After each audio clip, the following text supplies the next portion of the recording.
में एसआईआर के इस फेज 2 के बारे में बताते हैं। जैसा कि आप सबको पता है, एसआईआर का फेज 1 समाप्त हुआ और इस चरण की सबसे बड़ी खूबी यह रही कि बिहार के 7.5 करोड़ मतदाताओं ने बढ़ चढ़कर पार्टिसिपेट किया। 90,000 बीएलओस, सभी 12 राजनीतिक दलों के 1.6 लाख बूथ लेवल एजेंट्स, सब ने मिलकर मतदाता सूची को शुद्ध बनाने का कार्य किया और नतीजा आपके सामने है। 0 अपील्स, अर्थात बिहार की मतदाता सूची अधिकतम शुद्ध मानी जाएगी। अब फेज 2 12 राज्यों में या संघ शासित प्रदेशों में आरंभ होने वाला है। नेक्स्ट।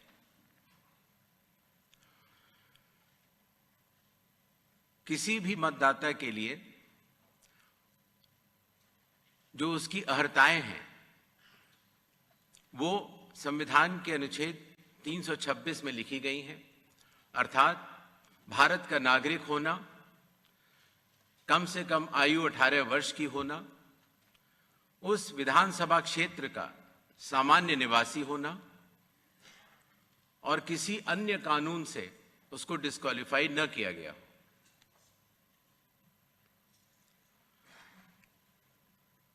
एसआईआर की आवश्यकता के बारे में काफी चर्चा हो चुकी है, लेकिन फिर भी चुनाव आयोग एक बार आपको बताना चाहेगा कि चुनावी कानून के तहत हर चुनाव से पहले इलेक्टोरल रोल का रिवीजन आवश्यक है, और या जब भी चुनाव आयोग आवश्यकता अनुसार निर्धारित करे। विगत कुछ दशकों से लगभग हर राजनीतिक पार्टी ने मतदाता सूची के शुद्ध न होने के ऊपर चुनाव आयोग को लगातार शिकायतें दी हैं। पहले सन 1951 से लेकर 2004 तक लगभग 8 बार स्पेशल इंटेंसिव रिवीजन इस देश में चुनाव आयोग ने कराया है, और आखिरी इंटेंसिव रिवीजन लगभग 21 साल पहले 2002 से लेकर 2004 की मियाद में पूरा किया गया था। इस लंबे दौर में, 2 दशकों से भी अधिक लंबे दौर में, मतदाता सूची में कई परिवर्तन आवश्यक हो जाते हैं, जैसे कि भारत की विकास गाथा के साथ साथ लोगों का माइग्रेशन के साथ साथ कई बार उनका वोट पुरानी जगह भी बना रह जाता है और नई जगह भी बन जाता है, अर्थात एक से जगह ज्यादा रजिस्टर होने वाले वोटर्स। कई बार किसी की डेथ होने के बाद भी उसका नाम न हटाया जाना, या गलती से किसी भी विदेशी नागरिक का नाम मतदाता सूची में आ जाना। इन चारों कारणों की वजह से चुनाव आयोग ने निर्णय लिया कि पूरे देश में चरणबद्ध तरीके से एसआईआर कराया जाए, और इसकी पहली कड़ी बिहार आपके सामने समाप्त भी हो चुकी है और बड़े सफलतापूर्वक लोगों ने चुनाव आयोग पर विश्वास भी जताया है। एसआईआर करते समय एक बहुत बड़ी संख्या में चुनावी कर्मी चुनाव आयोग के साथ कंधे से कंधा मिलाकर काम करते हैं। आपको पता होगा कि लगभग हर 1000 वोटर के ऊपर एक पोलिंग स्टेशन औसत तौर पर हो जाता है। हर पोलिंग स्टेशन पर एक सरकारी कर्मचारी बूथ लेवल ऑफिसर के तौर पर कार्य करता है। एक विधानसभा क्षेत्र में 300 या 400 के बीच में लगभग पोलिंग स्टेशंस होते हैं, और हर विधानसभा क्षेत्र में एक इलेक्टोरल रजिस्ट्रेशन ऑफिसर होते हैं वो भी सरकारी कर्मचारी होते हैं और एसडीएम के स्तर के होते हैं, और उनके अंडर में ये सारे बीएलओस कार्य करते हैं। इलेक्टोरल रजिस्ट्रेशन ऑफिसर को सहायता करने के लिए assistant electoral officer registration officers भी होते हैं, जो कि लगभग हर तहसील में एक या उससे अधिक होते हैं। ईआरओ एक सब डिविजनल मजिस्ट्रेट के लेवल का अधिकारी होता है, जिसकी कानूनी जिम्मेदारी होती है कि वो मतदाता सूची ड्राफ्ट तैयार करे, जनमानस से मिले हुए क्लेम्स एंड ऑब्जेक्शंस को रिसीव करे और उनके ऊपर एक निर्णय ले, और उसके बाद एक फाइनल मतदाता सूची प्रकाशित करे। ईआरओ के इस निर्णय के बाद, अर्थात फाइनल मतदाता सूची प्रकाशित करने के बाद, अगर किसी भी सिटीजन ऑफ इंडिया को, उस विधानसभा क्षेत्र में रहने वाले किसी भी मतदाता को अगर कोई भी अपील करनी हो तो वो उस जिले के जिलाधिकारी के पास कर सकता है, और अगर वह जिलाधिकारी के निर्णय से भी असंतुष्ट हो तो उस राज्य के चीफ इलेक्टोरल ऑफिसर के पास अपनी सेकंड अपील दायर कर सकता है। यह मैं इसलिए आपको बता रहा हूं कि बिहार में सभी राजनीतिक दलों के साथ मिलकर जब एसआईआर हुआ, उसके बाद जो जिला मजिस्ट्रेट्स के पास अपील आई 38 जिलों में, वह 0 थी। अर्थात ईआरओ और इलेक्टर्स ने मिलकर और बूथ लेवल एजेंट्स ने मिलकर बहुत ही अच्छा काम किया।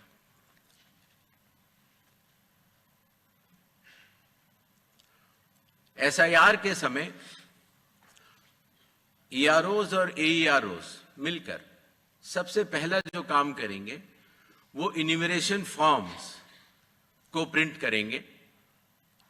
जिन राज्यों में एसआईआर हो रहा है या अभी होने वाला है, उनकी मतदाता सूची आज रात को 12 बजे फ्रीज कर दी जाएगी, और उन हर मतदाता को जिसका नाम उस सूची में है, उसको एक यूनिक इन्यूमरेशन फॉर्म प्रिंट करके बीएलओ उसके घर देने जाएंगे। इन्यूमरेशन फॉर्म में वो आवश्यक डिटेल्स होंगे जो कि आज की मतदाता सूची में हैं। जब बीएलओ फॉर्म्स डिस्ट्रीब्यूट करना शुरू करेंगे एग्जिस्टिंग इलेक्टर्स को, उसके बाद इन्यूमरेशन फॉर्म में जिसका भी नाम है वो उसको लिंक करने का प्रयास करेंगे कि क्या उन्हीं का नाम 2003 की सूची में था। अगर था तो उनको कोई भी कागज और नहीं देने होंगे। इसी तरीके से अगर उनका नाम स्वयं नहीं था और उनके पिताजी या माताजी का नाम था तो भी उनको कोई और कागज नहीं देने होंगे। तो ये लिंकिंग और मैचिंग, बिहार जब हमने एसआईआर किया था तो सिर्फ बिहार की अवेलेबल थी, और आज पूरे देश की 2002 से 4 में हुए एसआईआर की मतदाता सूची जो लिंक दिया गया है voters.eci.gov.in पर कोई भी देख सकता है और इस मैचिंग को स्वयं भी कर सकता है। बीएलओज, बूथ लेवल ऑफिसर्स एसआईआर की प्रमुख कड़ी होते हैं। जब वो घर जाते हैं तो कई बार ऐसा भी हो सकता है कि किसी और व्यक्ति की उम्र उस घर में 18 साल के ऊपर की हो गई हो, तो हाथ की हाथ उसी समय वो उनका फॉर्म 6 भी भरवा लेंगे और डिक्लेरेशन भी ले लेंगे और उसकी मैचिंग और लिंकिंग भी पुराने एसआईआर से कर लेंगे। कई बार हमारे मतदाता अगर पढ़ने या लिखने में उनको दिक्कत है तो बूथ लेवल ऑफिसर उनको इन्यूमरेशन फॉर्म भरने में मदद भी करेगा, और मदद करने के बाद इस तरह के सारे इन्यूमरेशन फॉर्म्स मैचिंग और लिंकिंग करने के बाद वो ईआरओ और एईआरओ को जमा करेगा। कई बार एक बार जब बूथ लेवल ऑफिसर घर जाता है तो या तो कुछ मतदाता अवेलेबल नहीं होते या कहीं गए होते हैं, और या उनको मैचिंग या लिंकिंग करने में कोई समय लग रहा हो, तो ऐसे केस में बूथ लेवल ऑफिसर्स दूसरी बार भी जाएंगे और तीसरी बार भी जाएंगे। 3 बार हर बीएलओ हर घर जाएगा। जो प्रवासी लोगों की समस्या को हटाने के लिए, जो राज्य से कुछ समय के लिए बाहर गए हुए हैं लेकिन वहीं के सामान्यतः रहने वाले हैं, वो ऑनलाइन भी भर सकते हैं। और खास तौर से कई बार अर्बन वोटर्स को, क्योंकि उनके दिन के समय ही ऑफिस आवर्स रहते हैं, तो वो भी ऑनलाइन भर सकते हैं। बूथ लेवल ऑफिसर का यह भी कार्य होगा कि जब वो इन्यूमरेशन फॉर्म देता है तो इन्यूमरेशन फॉर्म दस्तखत करके मतदाता को वापस भी करना होता है। तो अगर मतदाता की मृत्यु हो चुकी हो, या वो स्थायी रूप से प्रवास कर चुका हो, या वो एक से जगह ज्यादा रजिस्टर हो गया हो, तो वो उस जगह दस्तखत नहीं कर पाएगा। और ऐसे लोगों की शिनाख्त करना भी बीएलओ की जिम्मेदारी है। एक बात मैं फिर कहना चाहता हूं कि जो मतगणना, वो इन्यूमरेशन फॉर्म की जो फेज होगी, उसमें किसी भी व्यक्ति से किसी और कागज की आवश्यकता नहीं होगी। बस उन्हें अपनी मैचिंग या लिंकिंग दिखानी होगी कि 2003 में किसके साथ है। नेक्स्ट, सारे फॉर्म्स मिलने के बाद ईआरओ और एईआरओ ड्राफ्ट सूची प्रकाशित करेंगे। ड्राफ्ट सूची में उन्हीं मतदाताओं का नाम होगा जिनके इन्यूमरेशन फॉर्म्स वापस मिल गए हैं।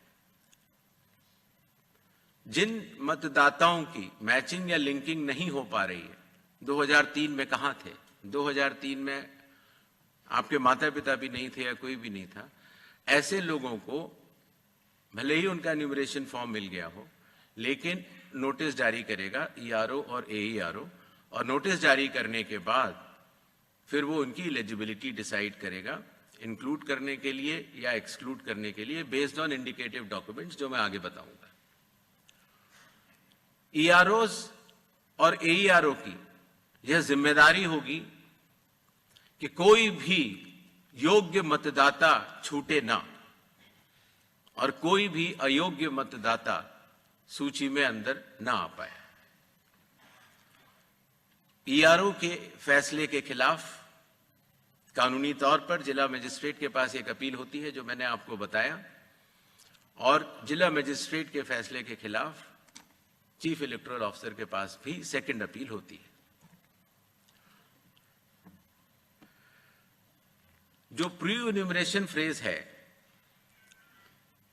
जो आज रात को 12 बजे से शुरू होगा,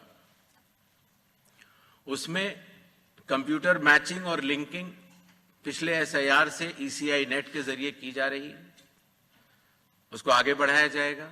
मैनुअल मैचिंग और लिंकिंग काफी हद तक बूथ लेवल ऑफिसर्स ने इन राज्यों में कर ली है, और ट्रेनिंग जो बीएलओज की है, ईआरओज की है और डीओज की है।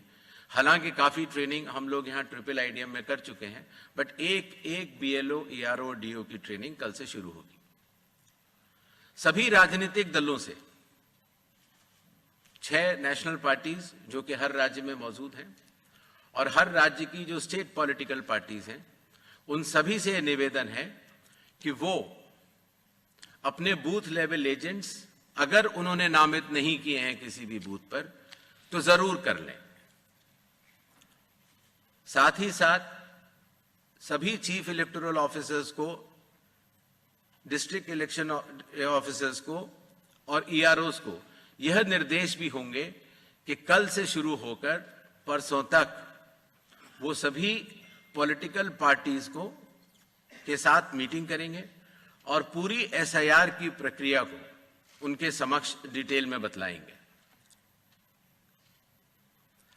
जहां तक बूथ लेवल एजेंट्स का सवाल है हर पॉलिटिकल पार्टी के, जैसा कि बिहार में था, हर बूथ लेवल एजेंट एक दिन में 50 इन्यूमरेशन फॉर्म्स जो साइंड हो इलेक्टर्स के, वो कलेक्ट भी कर सकता है, उसके ऊपर अपना सर्टिफिकेशन दे सकता है और बूथ लेवल ऑफिसर्स को भी दे सकता है। इससे जो चुनावी कर्मी हैं और जो राजनीतिक दलों के नुमाइंदे हैं, दोनों मिलकर साथ काम कर सकते हैं। इन्यूमरेशन फेज में इन्यूमरेशन फॉर्म की प्रिंटिंग, डिस्ट्रीब्यूशन, मैचिंग और लिंकिंग विद 2002, 3 या 4 इलेक्टोरल रोल्स और इन्यूमरेशन फॉर्म्स को वापस कलेक्ट करने का कार्य होगा। और साथ ही साथ, जैसा आप सबको पता है, मतदाताओं की सुविधा के लिए चुनाव आयोग ने निर्णय लिया है कि किसी भी मतदान केंद्र में 1200 से अधिक मतदाता नहीं होने चाहिए, जिससे कि भीड़ न लगे। उसके हिसाब से रैशनलाइजेशन ऑफ पोलिंग स्टेशंस भी होगा। सारे इन्यूमरेशन फॉर्म्स जो वापस आने थे, उनके आने के बाद इलेक्टोरल रोल्स की ड्राफ्ट पब्लिश की जाएगी। ये सारी स्टेप्स वही हैं जो बिहार में हुई हैं। और उसी के साथ साथ, चूंकि इन्यूमरेशन फॉर्म लेते समय ये पता लग जाता है कि ये व्यक्ति एब्सेंट हैं या शिफ्टेड हैं या डेथ हैं या डेड हैं या उनके डुप्लीकेट वोट्स बने हुए हैं, उन सब की लिस्टें बिहार में भी वो सभी बीएलए से भी शेयर की गई थी। पंचायत या पब्लिक ऑफिसेज के नोटिस बोर्ड पर भी लगाई जाएंगी और सीईओ के वेबसाइट पर भी अवेलेबल होंगी, जिससे कि कोई भी व्यक्ति एपिक नंबर लगा के देख सकता है कि उसका, जैसे पिताजी का नाम अगर उसकी मृत्यु हो गई है तो वहीं पर है कि नहीं। ड्राफ्ट सूची पब्लिश होने के बाद जिन लोगों की मैचिंग या लिंकिंग 2003 या 2 या 4 से नहीं हो पाई है, उनको ईआरओ नोटिस जारी करेंगे। नोटिस के बाद हियरिंग होगी और हियरिंग में जो भी इंडिकेटिव डॉक्यूमेंट्स हैं उनको चेकिंग किया जाएगा। और ईआरओ ये भी उनसे पूछेगा कि 2003 में आप कहां थे या आपके माताजी पिताजी कहां थे, जिससे अगर लिंकिंग नहीं भी हो पाई है तो वो भी कर पाए। साथ ही साथ क्लेम्स एंड ऑब्जेक्शंस का पीरियड भी शुरू हो जाता है। तो किसी व्यक्ति का, योग्य व्यक्ति का अगर नाम छूट गया है तो अपना क्लेम वो जमा कर सकता है इंक्लूजन के लिए, फॉर्म 6 भर सकता है डिक्लेरेशन के साथ, या ऑब्जेक्शंस भी दे सकता है फॉर्म 7 में, या कई बार उसके नाम में अगर गलती हो या किसी और एंट्री में अगर गलती हो तो फॉर्म 8 भी दे सकता है। तो ये क्लेम्स एंड ऑब्जेक्शंस रिसीव का पीरियड होता है, जो कि किया जाएगा, बिहार में भी किया गया था, और उसके ऊपर ईआरओज अपना निर्णय लेंगे। ये कार्य पूर्ण होने के बाद फाइनल रूल्स पब्लिश होंगे और उसके बाद 15 दिन का समय जिला मजिस्ट्रेट के पास फर्स्ट अपील देने का और उसके बाद सीईओ के पास सेकंड अपील देने का, सभी के पास ये कानूनी मार्ग उपलब्ध होगा।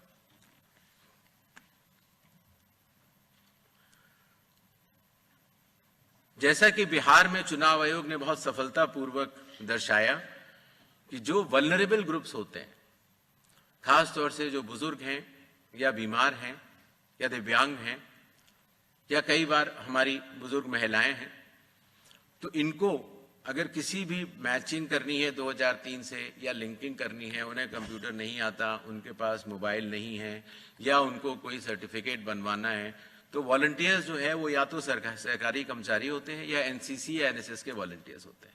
तो स्वयं उस व्यक्ति के लिए वो चले जाते हैं और वो कागज बनवा लेते हैं, जिससे कि हमारे मतदाताओं को कोई भी असुविधा नहीं हो। और इसकी वजह से आपने देखा होगा, बिहार में जब 7.5 करोड़ मतदाताओं ने चुनाव आयोग के साथ कंधे से कंधा मिलाकर जब काम किया, तो कोई भी परेशानी नहीं हुई। इस फेज में एसआईआर के समय 1200 तक हम पोलिंग स्टेशंस को भी रैशनलाइज कर लेंगे और कुछ नए पोलिंग स्टेशंस भी खोले जाएंगे, जो कि बदलाव के साथ साथ हाई राइज बिल्डिंग्स में भी होंगे या गेटेड कॉलोनीज में, या कई बार जो स्लम क्लस्टर्स छूट गए हैं वहां पर भी। इस विषय पर जो ड्राफ्ट पब्लिश होता है उसमें पॉलिटिकल पार्टी से डीओज चर्चा भी करते हैं और उसके बाद ये 1200 हर पोलिंग स्टेशन की अलग अलग मतदाता सूची प्रकाशित की जाती है। ये ध्यान रखना होगा कि एक बूथ पर एक फैमिली के या एक घर पर रहने वाले सभी लोगों का नाम एक ही जगह आ जाए, उससे मतदाताओं को बहुत सुविधा होती है और बिहार में इसमें काफी लोगों ने मिलकर अच्छा काम किया।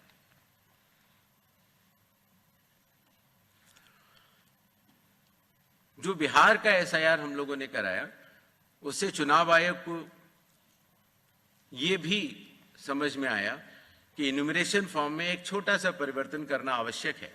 अर्थात जहां रेड बॉक्स आप देख रहे हैं, वहां डिटेल्स ऑफ प्रीवियस एसआईआर है। अर्थात 2003 में अगर आप स्वयं थे तो उसके डिटेल्स भर दें, या 2003 में आपके पिताजी या चाचा या कोई भी उस जनरेशन के थे उनका भर दें, जिससे कि मिलान सरल हो जाए।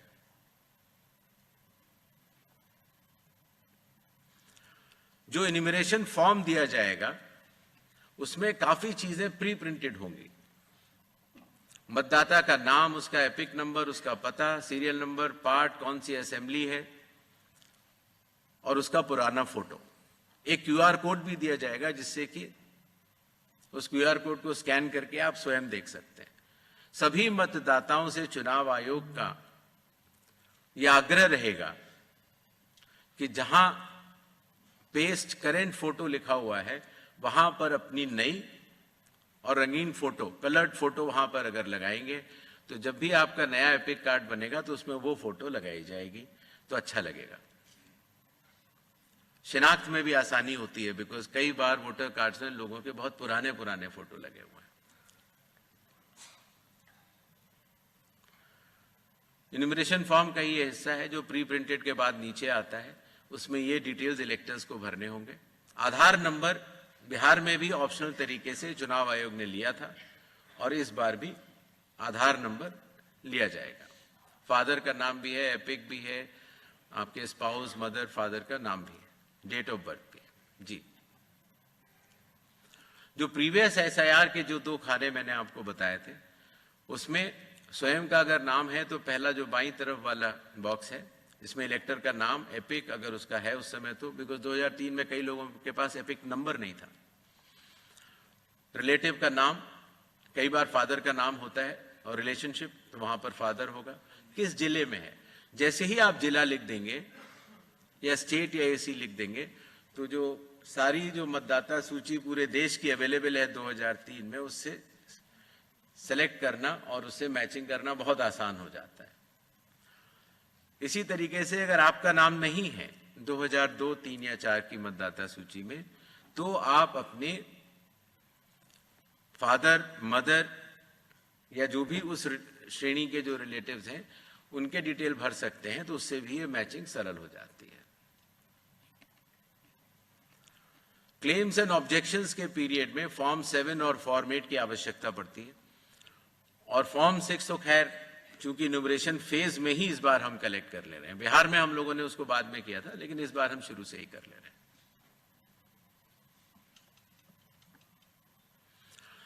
जो लिस्ट ऑफ इंडिकेटिव डॉक्यूमेंट्स हैं, जिन लोगों का 2002, 3 या 4 की मतदाता सूची से मिलान हो चुका है, उन्हें कोई भी डॉक्यूमेंट देने की आवश्यकता नहीं है। और जिन लोगों का मिलान नहीं हो पाया वो संख्या काफी कम रह जाती है।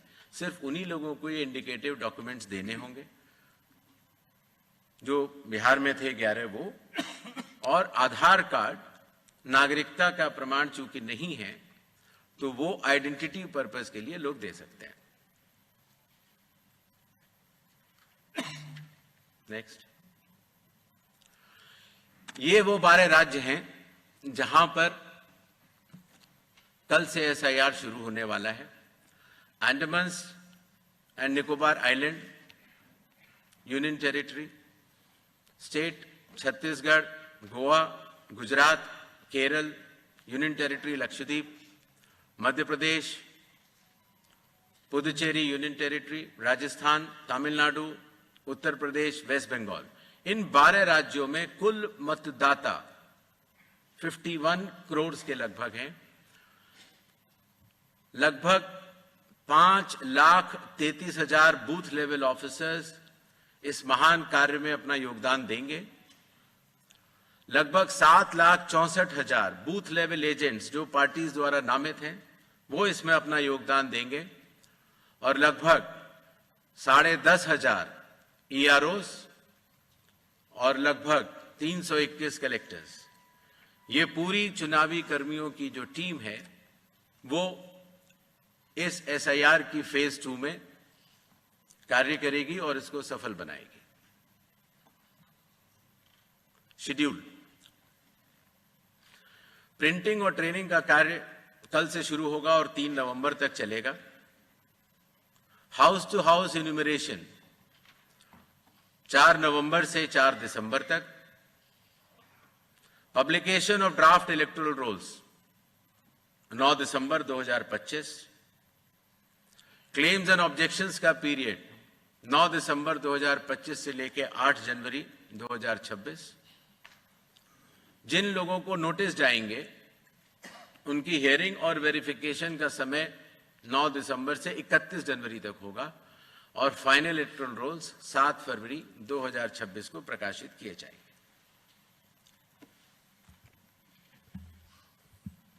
धन्यवाद।